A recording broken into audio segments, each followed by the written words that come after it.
ये कहानी लगभग हर उस इंसान की है जो अपना स्टेट छोड़ करके दूसरे राज्यों में जाते हैं। इस चारा घोटाला में 940 करोड़ स्टेट फंड का लूट लिया जाता है। बिहार और झारखंड स्टेट सेपरेट हो जाते हैं। कहानी है बिहार के राजू भाई की, जो अपने बच्चों को पढ़ाने के लिए अपने गांव से 1100 किलोमीटर दूर न्यू दिल्ली में रहते हैं। एक 5 फुट का कमरा, टूटी फूटी दीवार, जुगाड़ से चलता पंखा और अपने बच्चों को पढ़ाने का जज्बा लिए बिहार नामक गाली से जूझ रहे हैं। हम जो कर बच्चों को नहीं करने देंगे, इस सोचिए। और कैसे पढ़ा रहे हैं, लिखा रहे हैं। ये कहानी लगभग हर उस इंसान की है जो अपना स्टेट छोड़ करके दूसरे राज्यों में जाते हैं काम के लिए, रोजगार के लिए। लेकिन उनके साथ होता क्या है? ये धंधा पानी नहीं है, बराबर है, इसलिए आते हो ना। Co-workers had left during lockdown without paying their dues. मैं बिहार के मुजफ्फरपुर जिले से हूँ और ये कर्नाटक दुकान में मैं काम करता हूँ और हम बिहार से, हम हिंदी वालों के साथ इतना प्रॉब्लम होता है। I am not getting the situation of Bihar is actually वहाँ का जो मुख्यमंत्री है, वहाँ का झकमारा है, वहाँ का वो एक ऐसा स्टेट जो कभी इंडिया के 40% शुगर प्रोड्यूस करता था, rich in minerals, rich in fertile lands, जिसे अंग्रेज कभी गोल्डन गूस कहते थे, वो आज बेहाल है। Lowest per capita income in India, खराब इंफ्रास्ट्रक्चर, खराब health system, corrupt education system. ठीक है, ये बताओ कौन सा सब्जेक्ट अच्छा लगता है? कौन सब्जेक्ट अच्छा लगता है? Baigan. स्वागत है आपका इंडिया के पूरे स्टेट बिहार में। सोशल मीडिया पे कहने के लिए ठीक है कि एक बिहारी 100 पे भारी, लेकिन तब क्या करेंगे आप जब यही बिहारी बीमारी बन जाए, जिसका इस्तेमाल अपने फायदे के लिए, अपने काम के लिए तो सब करना चाहते हैं, लेकिन ये बीमारी किसी को पसंद नहीं है। बिहार के छात्रों को एक बार फिर दूसरे राज्यों में निशाना बनाया गया है। अपने रिच हिस्ट्री के लिए इतराना भी ठीक है, लेकिन अपने आने वाले जनरेशन को कौन सा हिस्ट्री देंगे आप? इंडिया का सबसे गरीब राज्य होने का या फिर मजदूरों का फैक्ट्री होने का? पूरे बिहार को मजदूर बनाने का फैक्ट्री बना दिया, हम लोग मजदूर बना रहे हैं। कभी सोचा है बिहार की इतनी हालत खराब कैसे हो गई? कभी सोचा है यहाँ के लोगों के किस्मत में सिर्फ मजदूरी क्यों रह गई? आइए समझते हैं आज के इस वीडियो में।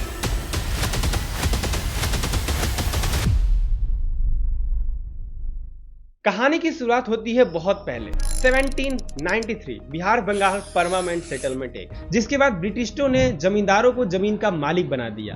जबरदस्ती यहाँ के किसानों से ओपियम की खेती कराई जाने लगी। धीरे धीरे यहाँ की सेल्फ सफिशिएंट एग्रीकल्चर इकोनॉमी बर्बाद हो गई। आजादी के बाद भी 60% लोगों के पास अपनी जमीन नहीं थी। ये सिर्फ मजदूर थे जो दूसरे के खेतों में काम कर सकते थे। लेकिन इसके बावजूद भी 1960 तक अनडिवाइडेड बिहार, जिसमें झारखंड भी शामिल था, इंडिया के जीडीपी कंट्रीब्यूशन में टॉप 5 स्टेट में से था। 1980 तक बिहार में 33 शुगर मिल थी, जो इंडिया के शुगर का 40% प्रोड्यूस करती थी। लेकिन आज सिर्फ 11 ही ऑपरेशनल है। हजारों किसानों की लाखों रुपए आज तक बकाया है, जिन्हें पे नहीं किया गया है।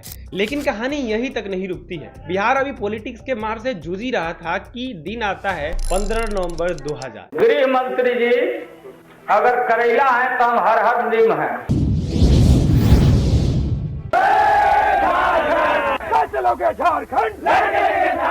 बिहार को अगर तोड़ने की कोशिश हुई तो लालू यादव के लाश पर ही संभव हो सकेगा। बिहार और झारखंड स्टेट सेपरेट हो जाते हैं, जिसके बाद होता है सबसे बड़ा आउटब्रेक। इंडिया के 32.35% coal reserve, 23.32% iron, 33.85% copper Jharkhand के पास चले जाते हैं। बिहार इंटायर मिनरल वेल्थ एक रात में खो देता है। इंडस्ट्रियल सेक्टर से आने वाला रेवेन्यू 10% से गिर करके 1% पे हो जाता है। पार्टीशन के बाद बिहार एक कृषि पे निर्भर, बाढ़ से ग्रसित क्षेत्र बन करके रह गया। अब सवाल उठता है कि आखिर इस पार्टीशन से झारखंड का भला हुआ? बिल्कुल भी नहीं दोस्तों। झारखंड के पास मैसिव मिनरल वेल्थ होने के बावजूद भी 39.1% ऑफ झारखंड की पॉपुलेशन बिलो पॉवर्टी लाइन के नीचे है। लेकिन ये सिर्फ सिक्के के एक पहलू है, दूसरा पहलू तो अभी तक हमने देखा ही नहीं। चलिए फ्लैशबैक में चलते हैं। आफ्टर 1947 देश को अंग्रेजों से आजादी तो मिल गई थी, लेकिन बिहार अभी भी ग्रसित था पीक कास्टिज्म से। एक तरफ जहां बिहार बड़े जातियों की मार झेल रहा था, तो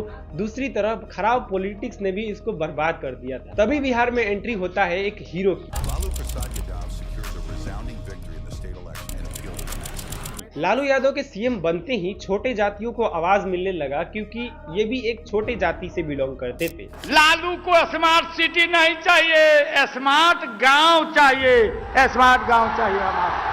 लेकिन देखते देखते ये हीरो कब विलेन बन गया पता ही नहीं चला। 1990 से 2004 इलेक्शन रिलेटेड वायलेंस में 641 लोग मारे गए।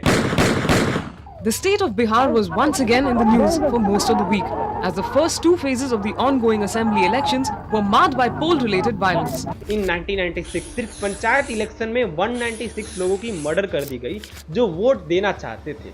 156 बूथ पर इलेक्शन कैंसिल कर दिया गया और फिर से वहां रीपोलिंग कराई गई। और इसी टाइम बिहार के लिए पटना हाई कोर्ट ने एक नया टर्म दिया, जंगल राज। हाई कोर्ट ने कहा कि बिहार में गवर्नमेंट है कहां, क्रिमिनल स्टेट चला रहे हैं। लालू के सर से अभी जंगल राज का दाग धुला नहीं था कि एक और नया स्कैम सामने आता है। इस चारा घोटाला में 940 करोड़ स्टेट फंड का लूट लिया जाता है। इन छोटे जातियों को आवाज देने वाला नेता जंगल राज और चारा घोटाला के नाम से प्रचलित हो जाता है। सवाल उठता है कि क्या ये सब हमें भूल जाना चाहिए, क्योंकि लालू यादव ने छोटे जातियों को आवाज दी है। 15 साल के लालू के राज में बिहार की इकोनॉमी का बुरा हाल था। तो 1990 से 1995 तक जीडीपी सिर्फ 0 से 2% तक ही बढ़ी। कई बार तो ऐसा हाल था कि जीडीपी 1% तक भी नहीं बढ़ी थी। और इस टाइम तक बिहार का डेवलपमेंट इतना ज्यादा स्लो हो गया था कि बिहार को बीमारू राज्य होने का स्टेटस दिया जाता है। और लालू यादव के इस कार्यकाल ने बिहार को 15 साल पीछे ढकेल दिया इकोनॉमी के मामले में, और बिहार का हाल और भी बेहाल हो गया। लेकिन इसके बाद भी बिहार को राहत देने एक और नेता की एंट्री होती है 2005 में,